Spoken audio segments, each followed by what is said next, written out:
अस्सलाम वालेकुम। आज हमारा जो प्रीवियस लेक्चर में एफएससी का चैप्टर 9 कंप्लीट हो चुका है विद एक्सरसाइज।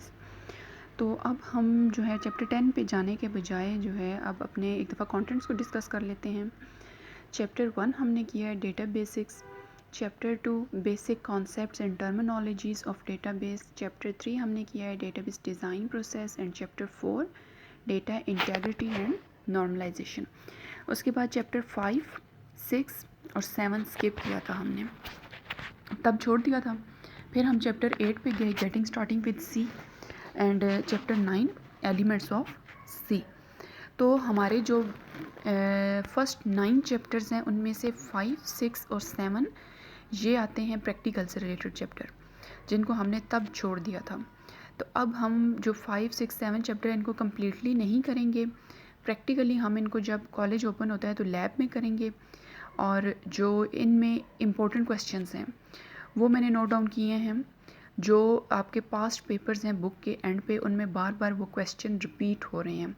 तो हम इन चैप्टर्स को कम्प्लीटली करने के बजाय सिर्फ वो क्वेश्चंस करेंगे जो मोस्ट इम्पॉर्टेंट हैं चैप्टर 5, 6 और 7 में। तो आज का जो हमारा फर्स्ट टॉपिक है वो है चैप्टर नंबर 6 में। चैप्टर 6 में एक क्वेश्चन जो है ये 5 टाइम्स आ चुका है। डिफरेंट जो पेपर्स हैं, पास्ट पेपर्स, डिफरेंट बोर्ड्स के जो पेपर्स हैं प्रीवियस ईयर्स में, तो उनमें 5 टाइम्स ये क्वेश्चन रिपीट हो चुका है। क्वेश्चन क्या है कि explain different data types available in MS Access. MS Access जो है इसके प्रैक्टिकल हम लैब में करेंगे। तो अभी इसका क्वेश्चन है कि डेटा टाइप्स कौन कौन सी एमएस एक्सेस में अवेलेबल होती हैं। तो एमएस एक्सेस बेसिकली क्या होता है, ये एक ऐसा स्ट्रक्चर होता है, ये एमएस ऑफिस के अंदर, एमएस ऑफिस में हमने जो फर्स्ट ईयर में डिस्कस किया था MS Word, MS Excel, PowerPoint, तो अब जो है वो एमएस एक्सेस को हम डिस्कस करेंगे जो कि एमएस ऑफिस का एक पार्ट है। तो इसमें टेबल्स होते हैं, टेबल्स डिफरेंट टाइप्स के होते हैं, उनके अंदर आप डेटा को एंटर करते हो, और डेटा जो होता है वो आप मैन्युअली भी कर सकते हो, वहाँ पे एंटर बाय विजिट के थ्रू कर सकते हो। और फिर टेबल्स जो होता है उस पर फॉर्म्स, टेबल्स की मदद से फॉर्म्स क्रिएट की जा सकते हैं, या फिर क्यूरीज क्रिएट की जा सकती हैं, या फिर रिपोर्ट्स क्रिएट की जा सकती हैं। तो अब एक्सेस के अंदर जो टेबल्स हैं उनके अंदर डेटा जो होता है वो किस टाइप का होता है। लाइक किसी पर्सन का अगर नेम है तो वो टेक्स्ट होगा, वो अल्फ़ाबेटिक्स का कम्बिनेशन होगा। अगर जो है वो किसी बंदे का होम एड्रेस है तो एड्रेस जो है उसकी डेटा टाइप मेमो हो सकती है। इसी तरह अगर किसी पर्सन का रोल नंबर है, या उसके मार्क्स हैं, या एम्प्लॉय नंबर है, या स्टूडेंट रोल नंबर है, तो उस तरह की जो चीज़ें होती हैं उनकी डेटा टाइप नंबर होती है। तो हम जो है वो डेटा को कैटेगराइज कर लेते हैं, डेटा की डिफरेंट कैटेगरीज में उसको डिवाइड कर देते हैं उसकी टाइप के अकॉर्डिंग। अब वो डेटा टाइप्स क्या हैं। MS Access provides the following data types: text, memo, number, इसके अलावा डेट एंड टाइम है, करेंसी है, ऑटो नंबर है, येस नो है, OLE ऑब्जेक्ट्स हैं, एंड हाइपरलिंक्स हैं। So these are the different data types that are available in MS Access। अब इनको हम वन बाय वन जो है वो डिस्कस कर लेते हैं। So the first one is text. Text data type is use to store alphabetic numbers and special characters. It can store up to 255 characters. Its length of text field is not if length of text field is not specified, the default setting is 50 characters. क्या होता है कि text data type एक ऐसी data type है जो अपने अंदर क्या क्या चीज़ें स्टोर कर सकती है। उसमें अल्फ़ाबेटिक डेटा भी आ सकता है, उसमें नंबर्स आ सकते हैं, और उसमें स्पेशल कैरेक्टर्स आ सकते हैं। तो डिफरेंट तरह की चीज़ों को वो अकोमोडेट कर सकता है, और ये स्टोर कर सकता है मैक्सिमम कितने कैरेक्टर, 255 कैरेक्टर। यानी एक टेक्स्ट डेटा टाइप है, जैसे नेम है किसी पर्सन का, तो मैक्सिमम जो है वो 255 कैरेक्टर्स को स्टोर कर सकता है। और अगर जो है वो आप टेक्स्ट डेटा टाइप का साइज़ अलॉट नहीं करते, ख़ुद से आप जो है वो साइज़ इसका सेट नहीं करते, तो बाय डिफ़ॉल्ट ये कितने नंबर्स को ले सकता है, ये 50 कैरेक्टर्स को ले सकता है। सेकेंड आती है memo data type. Memo data type is used to store lengthy text. It is normally used to store comments, etc. Memo fields can hold up to 64,000 characters. यानी 64,000 कैरेक्टर्स को जो है ये स्टोर कर सकता है। जो लेंथी टेक्स्ट होता है आपके पास, उसको मेमो डेटा टाइप असाइन की जाती है। और नेक्स्ट आता है number. Third one is number. Number data type is used to store numeric data. The fields with number data type can be used in mathematical calculations. तो number data type वहाँ पे normally use किया जाता है जहाँ पे आप mathematical calculations use करते हो, लेकिन जब कंप्यूटर में आप इसको टेबल्स के अंदर यूज़ करोगे तो वहाँ पे आप नॉर्मली ऐसा टेक्स्ट जो कि सिर्फ नंबर्स पे, सिर्फ डिजिट्स पे कंसिस्ट करता है, तो वहाँ पे फिर आप उसको डेटा टाइप जो असाइन करोगे वो होगी नंबर. नेक्स्ट जो है नंबर से रिलेटेड एक पूरा टेबल उन्होंने गिवन किया है न्यूमेरिक डेटा टाइप से रिलेटेड. अब हम जो सी लैंग्वेज के हमने प्रोग्राम्स भी देखे थे उनमें भी हमने डेटा टाइप्स डिफरेंट देखी थी. तो बाइट एक होता है, एक इंटीजर होता है, फिर लॉन्ग इंटीजर है, फिर सिंगल है और फिर डबल डेटा टाइप है. तो जो बाइट है वो कितनी वैल्यूज़ को स्टोर कर सकता है. बाइट मैक्सिमम इसके अंदर जो अल्फ़ाबेट्स आ सकते हैं या जो इसके अंदर कैरेक्टर्स आ सकते हैं वो 0 to 255 वैल्यूज़ हो सकती हैं. और जो साइज़ होता है इसका बाइट्स में वो होता है 1, यानी 1 बाइट तो 1 बाइट को ही रिप्रेजेंट करेगा. सेकंड आती है डेटा टाइप इंटीजर. इंटीजर जो होती है उसकी वैल्यू स्टोर करने की जो कैपेसिटी होती है वो मैक्सिमम इसकी कितनी होती है, माइनस से लेकर जो है प्लस तक इसकी रेंज गिवन है. तो माइनस में क्या है, -32768 32767, प्लस वाली वैल्यू हमेशा 1 लेस होती है. जैसे इसमें लास्ट में जो है माइनस में 68 आ रहा है और प्लस वाली वैल्यू में लास्ट में 67 आ रहा है, तो प्लस वैल्यू 1 लेस होगी.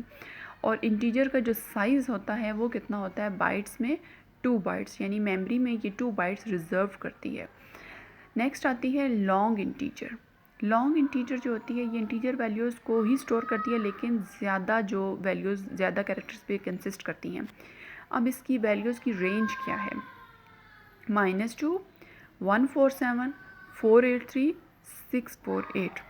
और पॉजिटिव में इसकी रेंज क्या है, 2 147 483 647. अब इसमें लास्ट में जो पॉजिटिव वैल्यू है वो 47 है और नेगेटिव में इसकी वैल्यू 48 है, तो पॉजिटिव वैल्यू हमेशा 1 लेस है.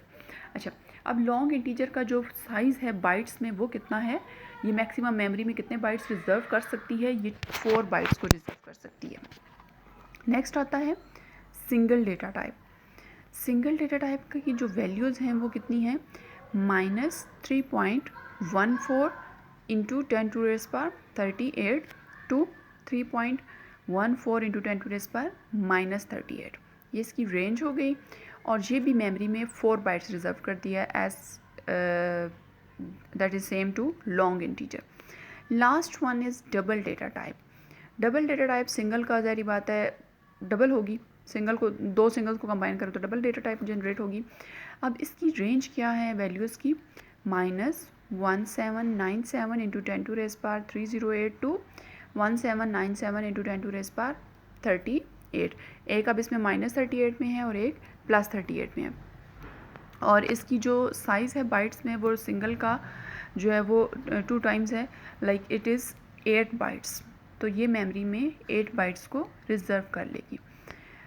The byte, integer and long integer data types can't store decimal values. If you need to store values with up to 4 decimal places, only use the currency data type in preference to single or double number fields. कि जो bite है, integer है और long integer है वो कौन सी data types को वो करते हैं, अकोमोडेट कर सकते हैं या किन वैल्यूज़ को अकोमोडेट कर सकते हैं, वो उन वैल्यूज़ को अकोमोडेट करते हैं जो कि फुल फॉर्म में होती हैं, फुल डिजिट्स होते हैं, जो कि पॉइंट्स में नहीं होते, फुल नंबर जो कि लाइक वैल्यूज़, वो वैल्यूज़ जो काउंट की जा सकें और वो वैल्यूज़ जो मेजर की जा सकें वो सिंगल और डबल में आ जाती हैं पॉइंट्स में. तो अगर आप जो हैं वो वैल्यूज़ को स्टोर करना चाहते हो 4 डेसिमल प्लेसेस के साथ, तो वहाँ पे फिर आप करेंसी डेटा टाइप यूज़ करोगे रादर देन सिंगल और डबल. नेक्स्ट जो डेटा टाइप आती है वो है डेट एंड टाइम. अगर आप अपने प्रोग्राम में जैसे स्टूडेंट है तो उसकी एज लिखते हो या उसकी डेट ऑफ बर्थ को आप मेंशन करते हो या एम्प्लॉय की, तो उस फॉर्म में वहाँ पे आप उसको जो डेटा टाइप असाइन करोगे ताकि इसके अंदर जो है वो वैल्यूज़ आ सकें, तो उसको आप data type date and time assign करोगे. Date and time data type is used to store date and time. MS Access store data in the standard month, day, year format. तो डेट एंड टाइम क्या करती है, ये date और time type की जो values होती हैं उनको स्टोर करने के लिए यूज़ होती है ये डेटा टाइप। और इसमें जो नॉर्मली बाय डिफ़ॉल्ट जो इसका होता है प्रोसीजर, डेट पहले डे होता है, फिर पहले मंथ होता है, फिर इसका डे होता है और लास्ट पे इसका ईयर होता है। नेक्स्ट डेटा टाइप है वो है करेंसी। करेंसी नॉर्मली जो होते हैं वो सैलरी टाइप जो आपके पास डेटा होता है ना उसको असाइन कर सकते हो। Currency data type is use to store numbers representing currency. The value in currency field is rounded to 2 decimal places. The negative currency values are displayed in brackets.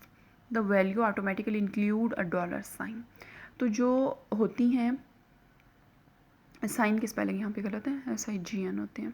अच्छा, जो करेंसी डेटा टाइप होती है वो क्या चीज़ करती है, वो numbers को स्टोर करने के लिए यूज़ होती है जो कि करेंसी टाइप के होते हैं।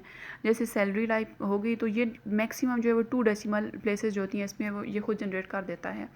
लाइक अगर किसी पर्सन की जो सैलरी है वो है 50,000 तो 50,000 लिखेगा, पॉइंट उसके बाद 00 लिख सकता है, या पॉइंट उसकी लाइक 0.10 है या कुछ वैल्यू है, तो पॉइंट के बाद जो है ये 2 डेसिमल प्लेसेस तक वैल्यूज़ को होल्ड करता है और ऑटोमेटिकली ये वैल्यू के साथ क्या जनरेट कर देगा, डॉलर का सिंबल एक तो, और जो नेगेटिव वैल्यूज़ होंगी वो ब्रैकेट्स के अंदर शो होंगी। ये इसका खास जो है वो मेथड है। नेक्स्ट डेटा टाइप है ऑटो नंबर। ऑटो नंबर एक ऐसी डेटा टाइप है कि अगर आप लाइक अपने प्रोग्राम में रोल नंबर है स्टूडेंट का, या फिर आप अपने प्रोग्राम में कोई प्राइमरी की असाइन नहीं करते, प्राइमरी की आप असाइन नहीं करते, तो ये खुद से जो है जो रोज़ होंगी उनको एक सीरियल नंबर अलॉट कर देगा, जैसे 1 2 3 4, तो वो खुद से जनरेट होना शुरू हो जाएंगे। जब भी आप न्यू रो जो है उसमें कोई वैल्यू एंटर करोगे तो उसको एक वो ऑटो नंबर जनरेट कर देगा। Auto number data type is use to generate the text next number automatically when a new record is added. It creates a unique number for each record. The value starts from 1 and it is incremented by 1 in each record. जब तक जो है वो आप last तक नहीं पहुंचते तो हर दफ़ा जो है वो 1 1 1 ऐड करता जाएगा, इंक्रीमेंट करता जाएगा, और वैल्यू स्टार्ट कहाँ से होगी इसकी, 1 से, और ये ऑटोमेटिकली जो है वो 1 प्लस करता जाएगा वैल्यूज़ में। नेक्स्ट आता है यस नो। येस नो जो होती है ये एक बूलियन वैल्यू होती है, जैसे ट्रू फॉल्स हो गया, 1 0 हो गया, येस नो हो गया। तो इस टाइप की जो वैल्यूज़ होती हैं जिनके आंसर जो है वो लाइक 2 सिचुएशंस में कोई ना कोई एक उसका आंसर हो सकता है। लाइक आप जो है वो एक इसके वैल्यू, जैसे मटेरियल स्टेटस होता है, तो मटेरियल स्टेटस सिंगल या मैरिड हो सकता है, वो उसकी थर्ड जो है वो कोई फॉर्म नहीं होती। या फिर जेंडर है, तो अगर एक कॉलेज में एडमिशन लेना है तो जेंडर मेल या फीमेल वहाँ पे जो अलाउड होंगी, तो उस टाइप की वैल्यू हो सकती है। तो या फिर जो है वो स्टूडेंट का हो सकता है पास या फेल। तो इस टाइप की जो सिचुएशंस होती हैं जिनकी जस्ट जो है वो टू फॉर्म्स हो सकती हैं, तो वहाँ पे जो डेटा टाइप असाइन की जाती है वो येस नो होती है। नेक्स्ट आता है OLE ऑब्जेक्ट्स। OLE ऑब्जेक्ट्स या object linking and embedding. This data type is use to inter objects from other applications such as spreadsheet created in MS Excel or a picture file। तो किसी दूसरी file का जो है वो link generate करने के लिए OLE ऑब्जेक्ट्स यूज़ किए जाते हैं, यानी किसी दूसरी फाइल में से आप डेटा या इमेज या कोई भी स्प्रेडशीट है या MS वर्ड की फाइल है तो उसको आप अटैच करते हो जब MS एक्सेस के साथ, तो वहाँ पे फिर आप जो है डेटा टाइप जो यूज़ करते हो that is OLE object. Last one is hyper link. इसको आप एफ़ की साउंड देता है, पी जो होता है इसमें एफ़ की साउंड देता है। तो हाइपर लिंक में क्या होता है कि जो आप MS लाइक आप इंटरनेट पे वेबसाइट कोई भी ओपन करते हो, लाइक आप किसी यूनिवर्सिटी की वेबसाइट को ओपन करते हो, तो उसमें कई दफ़ा जो है वो कोई इमेज होता है, उस इमेज पे आप क्लिक करते हो तो आप एक नए पेज पे पहुंच जाते हो। या फिर जो है वो कुछ टेक्स्ट होता है जो कि रेड या ब्लू कलर में होता है, प्रोमिनेंट कोई कलर, डिफरेंट कलर होता है नॉर्मल टेक्स्ट से। अब उस कलर वाले जो टेक्स्ट होता है उस पर आप क्लिक करते हो और आप किसी नए पेज पे पहुंच जाते हो। या फिर कोई ऐसा टेक्स्ट होगा जो कि अंडरलाइन होगा, उस पर आप क्लिक करोगे आप न्यू पेज पे पहुंच गए। तो वो जो होता है वो डिफरेंट वेबसाइट के जो पेजेस होते हैं उनका आपस में लिंक्स क्रिएट होते हैं। The hyperlink data type is used to store links to other files. Documents or web pages in a field. A hyperlink address has up to 4 parts. कि जो hyperlink होता है वो ऐसा एक लिंक होता है जो कि दूसरी जो फाइल्स होती हैं उनका होता है, और जो डॉक्यूमेंट्स होती हैं या जो वेब पेजेस होते हैं उनके लिंक्स होते हैं। और लिंक जो होता है वो कितने पार्ट्स पे कंसिस्ट करता है, 4 पार्ट्स पे। अब वो पार्ट्स क्या हैं? The text that appears in the field, the path to a file और URL। सबसे पहले जो टेक्स्ट आपको स्क्रीन पे नज़र आ रहा होता है किसी भी फील्ड का, वो सेकंड उसका पार्ट होगा, उसमें एक URL गिवन होगी जो पाथ होगा या फिर URL होगी। फिर आता है सब address, that is the location in the file और पेज इन द वेबसाइट, उसमें एक सब एड्रेस होगा। और लास्ट पे क्या होगा, the text that appear as the tool tip. Each part is separated by pound sign. The syntax of using hyperlink is as follow: display text, hash address, hash sub address, hash screen tip. अब जो 4 parts हैं उनको उन्होंने जो है वो display कर दिया एक लाइन में। सबसे पहले टेक्स्ट होगा, सेकंड में उसका एड्रेस होगा, URL होगी, थर्ड पे उसका जो है सब एड्रेस होगा और फोर्थ पे उसकी स्क्रीन टिप होगी। अगर हम इसको जो है वो प्रॉपरली अगर एक वेब एड्रेस को लिखें तो यहाँ पे क्या है, an example of using hyperlink is as follow: Google home page hash http://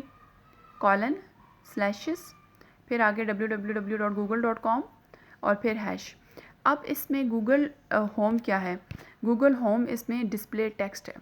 उसके बाद एड्रेस क्या है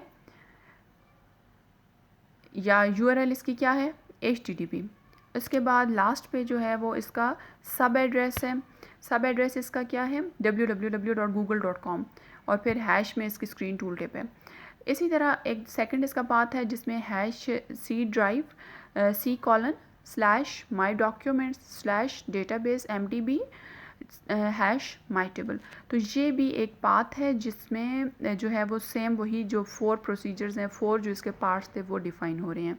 सो यहाँ पे जो हमारा MS एक्सेस की डिफरेंट डेटा टाइप्स हैं उनका लेक्चर जो है वो कंप्लीट होता है। अगर हम इनको एक दफ़ा नेमली इनको देख लें तो सबसे पहले हमने टेक्स्ट डेटा टाइप पढ़ी, फिर मेमो पढ़ी, फिर नंबर पढ़ी, फिर हमने डेट एंड टाइम को डिस्कस किया, then currency, then auto number, then yes and no, OLE objects and hyperlink. So ये लेक्चर जो है हमारा वो यहाँ पे कंप्लीट होता है। अल्लाह हाफिज़।